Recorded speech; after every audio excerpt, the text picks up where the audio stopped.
So what is your formal education background? Because I guess a lot of people don't know what your undergraduate degree was in. So I was at UCLA in political science and then Harvard Law School. Okay. So you don't have, you wouldn't consider yourself an expert in sociology? I mean, I don't consider sociology a particularly expert field, but go ahead. I think I'm able to read a sociological study.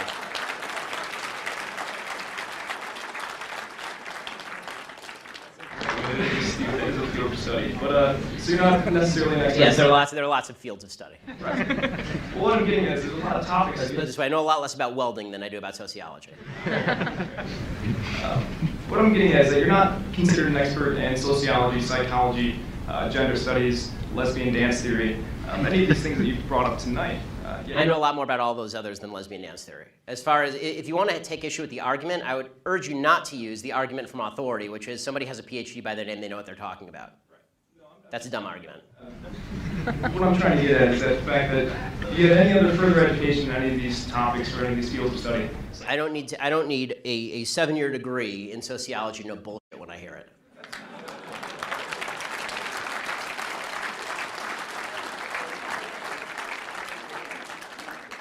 And granted, that's your opinion. Right, because I'm here, yeah, giving it. That would mean that you're also offering kind of an unqualified opinion on a lot of these topics. See, again, you're just making the argument from authority. I don't think slapping a PhD from Ferris State next to your name makes you an expert in all things in the field in which you propose to speak. Okay, the fact is that either my argument's good or my argument's bad. Citing to my credentials is a really bad way of making an argument. It's like it's actually the equivalent of, it's so funny, when people do this, it's the equivalent of actually a religious person saying, citing to the Bible for an argument.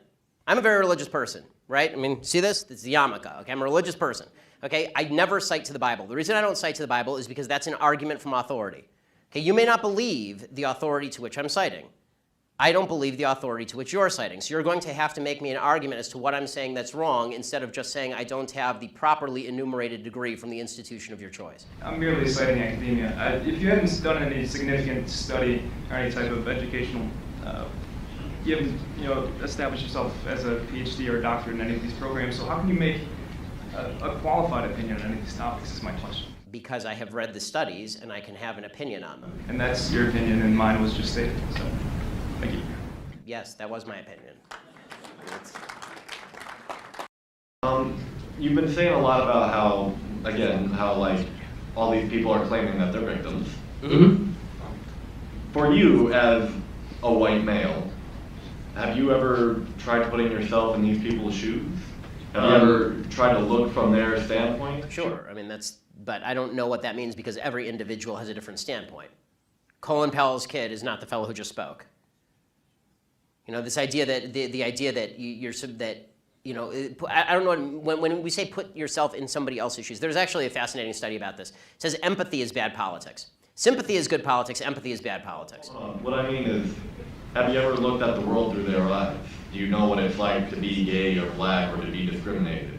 Okay, so as far as discrimination, I don't claim victimhood status, even though I was the #1 target of anti-Semitism on the internet last year. Okay, I'm not discriminated against in the United States. Okay, I'm very free here. I do really well. As far as the idea that the best way to do politics, or the best way to make public policy, or the best way to discuss politics in public is to walk in someone else's shoes, see through somebody else's eyes. That's true at a very rudimentary level. You try to understand somebody's problems. But the idea that that is the basis for public policy, in law, they say, there's a phrase in law, it's called hard cases make bad law. Right? The idea is that if you have too much sympathy for the person who's in front of you, you end up making bad overall decisions. And there have been studies on this about empathy in politics. Empathy actually leads to bad policy because you empathize, while you're empathizing for the person whose shoes you're standing in, you're forgetting about the effects of the public policy you're recommending on the other million people the public policy actually impacts. And so, you know, if the implication is that my perspective is coming from a lack of empathy or a lack of sympathy, I utterly disagree. I think that my perspective is coming from the ultimate sympathy, which is I want to see people succeed in the society. And the way to make people fail in the society is by inculcating in them from the time they're 5 that they are destined to fail in a society that discriminates against them.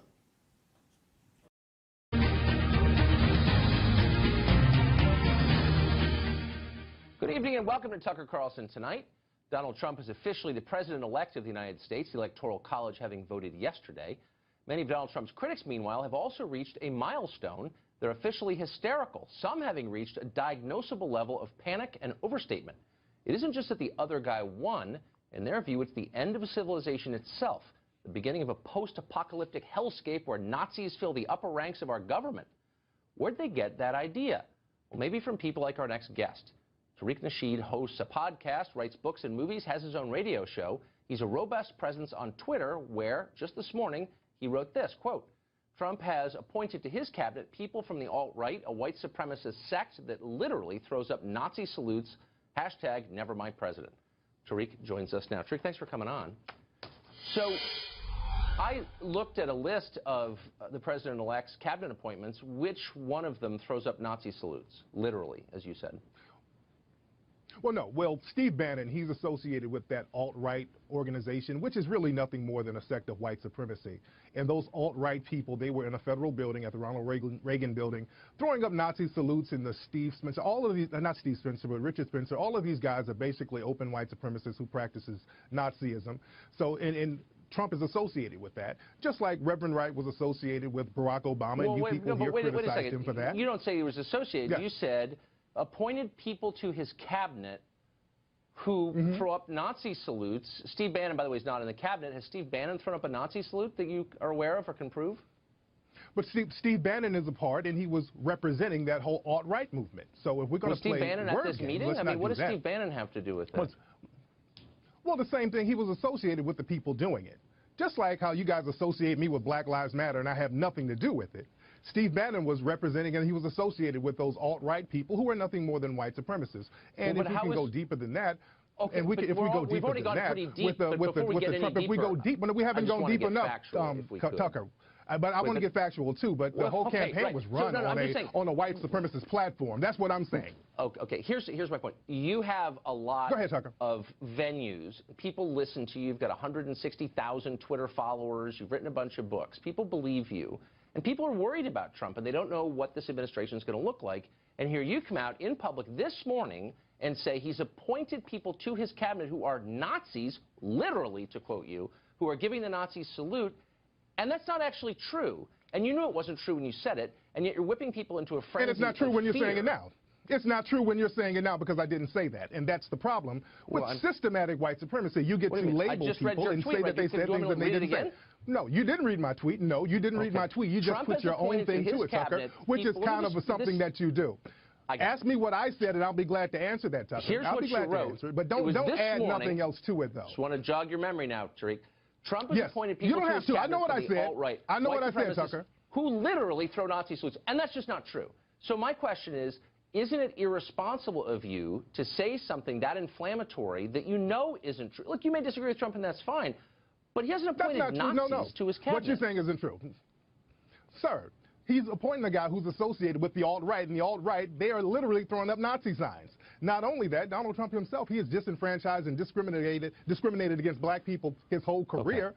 So this is not something that I'm just reaching out of a bag. And there's other people associated with Trump in the cabinet who have practiced systematic racism for years. So I'm just not pulling anything out of a bag. Even in the campaign, black people were getting beat up and called racial names. So I'm not pulling something out of thin air, Tucker. I'm not pulling anything out of thin air. Really quick questions. Go ahead, sir. What do you think if there are literally Nazis in the cabinet, what do you think Ben Carson, who's going to be the HUD secretary, thinks of that? Is he involved in that too? Well, just because you get an individual black person and tokenize that black person, no matter how qualified he is, no matter how qualified a black person is, if you tokenize a black person and put him in a system of white supremacy, that doesn't negate the system of white supremacy. You just put a black person as the face of white supremacy. Nothing more, nothing less. Okay. So I'd want to ask you about some stuff that you've written because I think it's important for viewers to know who you are, okay? Because people take you seriously. Now, you are, in addition to a lot of other things, the author of a number of books on dating. One of them is called The Art of Macking. Yes. You've written a couple others. And I just want to read you, I was reading it today, it's an interesting book. Chapter 6, Guaranteed Ways to Get Sex from Women. And I'm quoting you. In this chapter, I will give some tried and proven techniques that will help you talk a woman into giving it up. I will also offer you precise rebuttals to every objection a woman may have to giving it up. You say this, the number one lame thing men say to get sex, I love you. You describe that as the bold lie approach. And then you say this, If a woman isn't ready for sex, you quote, 1, question her maturity, 2, minimize the significance of sex, and 3, tell her what she wants to hear. Now, you're advocating lying in order to take advantage of women sexually. This is in your book. I'm not misquoting it. Why should we believe anything that you say if you're counseling people to say, I love you, and lie to women in order to get them in bed? Tucker, the fact that you're this desperate to get one of my books, which is a book on satire, it's a tongue-in-cheek book. The book was written in a comedic fashion, and the fact that you're getting that to try to justify disenfranchising me, to try to minimize the significance of what I do in the system, that's so cheap, Tucker. I was just joking, Ruth. So actually, I read about 10 interviews you did on the... Okay. Tucker, don't be a sucker, Tucker. Okay, so here's an interview you gave to Esquire. That's so cheap, Tucker. That is so cheap, it's a legitimate question. You said Tucker, this, I'm talking about systematic white supremacy, and you're trying to discredit me by getting a quote from my book, which is tongue-in-cheek, which is about relationships. A lot of the book is satire, it's comedic, and that's so cheap, Tucker. But I'm not surprised. I'm not surprised, Tucker. Let me just say, I don't think that you were being tongue-in-cheek, and the scores of interviews you did and the 2 follow-up books you wrote on this exact subject, how to lie to women to have sex with them. The book has so many comedic sections in it, but I don't get them. But it raises the question, go ahead, Tucker. Are you being tongue-in-cheek now with all this race war stuff you're constantly talking about? He's a white supremacist, they're Nazis. I'm not, because white supremacy is not tongue-in-cheek. Okay, we live in a system. We live in a system of white supremacy, and white supremacy is not a joke. White supremacy is not a joke. We live in a system that's dominated in all areas of activity of white supremacy. So I take that very seriously, sir. So but you're making specific allegations that are untrue, and you know that they're untrue because you're not stupid. I'm not. You know exactly what you're doing. I'm not. You're trying to put words in my mouth, but I'm not shocked. Fine. But does it occur to you? It's very simple. And last question: does it occur to you that people believe you, and that you increase the temperature of race hatred in this country, and that long-term that might lead to some really bad things? Do you feel responsible for that? You mean like black people getting harmed in all areas of activity, like black people getting shot legally and executed legally? What have you done to, Tucker, what have you done to replace the system of white supremacy with the system of justice? I'm calling you out for lying. That's what I do. have you That's my contribution today. For replacing... Okay, Tucker. Yeah. Tariq, I appreciate it. Thanks for joining us tonight. Happy Kwanzaa to you. I hit downtown Manhattan this week for street justice and found a lot of young college students. All I wanted to know was what was going on in America with all these protests. But as sometimes happens, I got more than I bargained for. What's going on in the world? Why is everybody protesting? Our rights are at stake. What rights particularly? Freedom of speech. Do you feel safe? Yes. Why? Because I love Donald Trump. Sorry, everybody. Okay, and what about all the protesters? They're right. Good for them. Why are they protesting? I think they're bored. They're not working. What's going on in the world? You feel safe? I don't feel safe, but I don't necessarily think that people should not be able to express themselves. At Berkeley, they just tried to shut down the guy named Milo from speaking. People are allowed to protest. And the guy who was speaking, he stands for a lot of things that people don't agree with. Isn't that a violation of his First Amendment right of free speech? In many ways it is. In all ways it is. I think it makes sense that people are upset. I don't think it's okay to incite violence. I don't. It's against the law, trust me. It is, trust me. I prosecuted that stuff. Yeah, it is against the law. I think it's also, it becomes very difficult when the people in power are telling us things that aren't factually accurate. Should they express themselves the way they did at Berkeley or at the airports where they stopped traffic? Yes, I feel like protesting with stopping traffic like that is the real message to really impact people and get it across. So in your mind, it has to be disruption and possibly, you know, the burning of buildings as you see and the disruption of traffic. That's what you're saying. That could be okay. Not necessarily the burning of buildings, but disruption of traffic, I'm not necessarily against. A couple of years ago, I went back home and I had a long beer and I was stopped at the airport. Well, not really stopped. All right, you were stopped. You were questioned. Did they let you through? They did. Okay, let's get over it. What now? I don't know. You good? I'm good. Yeah? All right. Do you believe that what happened at UC Berkeley was acceptable? I believe that this man is a white supremacist. No, we're talking about, no, we're talking about Milo. No, I'm talking about UC Berkeley. So if Milo was asked to speak at UC Berkeley, doesn't he have the right to go there and speak? right-wing people do not have the right to spew hatred and bigotry in this country. So let's pull it back. Okay, so he was invited, but you're saying that because you see him as right-wing, wait, because you see him as right-wing, because you see him as right-wing. Wait a minute. Oh my God. Can we have a civil conversation? You want to call me uncivil? Because No, I didn't call you anything. Trump, these white people that think that they get to say that. I thought you were Tolerance of what? I'm not tolerant. Do you know me? Do you know the First Amendment? No. There's no First Amendment. The First Amendment protects people from bigotry and hatred. The First Amendment protects free speech. Nobody has the right to speak. If you disagree, Your views are hatred. nobody, you don't know my views. Your You don't views know my are views. calling on You don't know my violence views. for us. No, this is a Do you free want to- country. First Amendment So rule, your okay? First Amendment is Free banning press. Muslims. I think we need the peace for all the world. First Amendment, honey. First Amendment. Go back to the Constitution. We need the peace. Okay, we need peace. All right, let me. No, stop! It's my camera. All right, wait a minute. The First Amendment protects free speech. I'm not a honey. I'm a judge, sweetheart. So stop. My First Amendment I'm protects done. me from bigotry, Overruled. and discrimination. You know what? You don't know what It's free speech is. discrimination. Oh my You wanna God. make like this? You know what? If this is what our college is doing, don't pay tuition anymore. Intolerant. What is going on campuses? Did we suddenly lose the First Amendment free speech right? To be honest, I don't know what's going on with campuses. I graduated. What the hell are you doing here?